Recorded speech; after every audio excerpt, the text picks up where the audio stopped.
ada silang pendapat terkait siapakah ahli kitab. Karena juga nanti ketentuan ahli kitab itu juga punya konsekuensi hukum. Di antaranya adalah kalau orang ahli kitab itu menyembelih hewan, sembelihannya menjadi halal.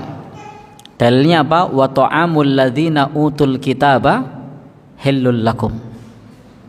Dan makanan ahli kitab halal bagi kalian.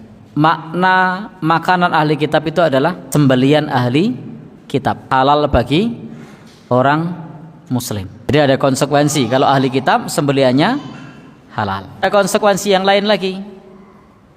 Wal muhsanatu minal ladzina utul kitaba hillul lakum.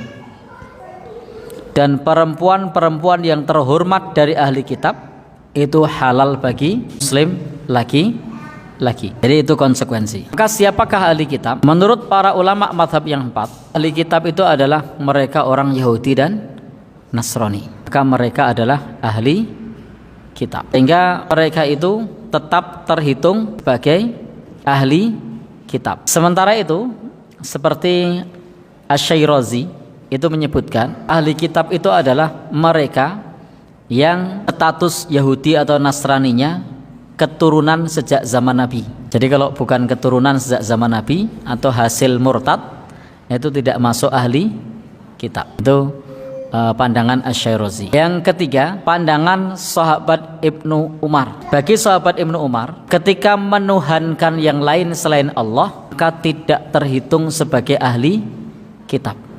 Maka kata sahabat Ibnu Umar, adakah orang yang lebih musyrik atau lebih zalim dibandingkan orang yang mengatakan Isa ibnu Maryam adalah anak Tuhan atau bagian dari Tuhan? Maka bagi sahabat Ibnu Umar, yang menuhankan selain Allah itu musyrik, bukan ahli kitab. Karena orang-orang yang kafir dalam Al-Quran itu ada dua, kafir kitabi dan kafir musyrik.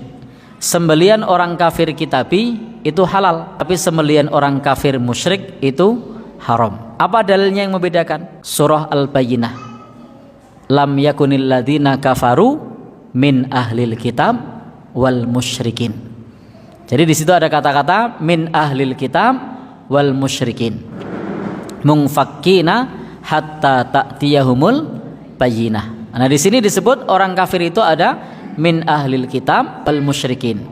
Orang kafir dari ahli kitab dan orang kafir dari musyrik. Maka kalau menyembah selain Allah, kategorinya bukan lagi ahli kitab, tapi kategorinya musyrik.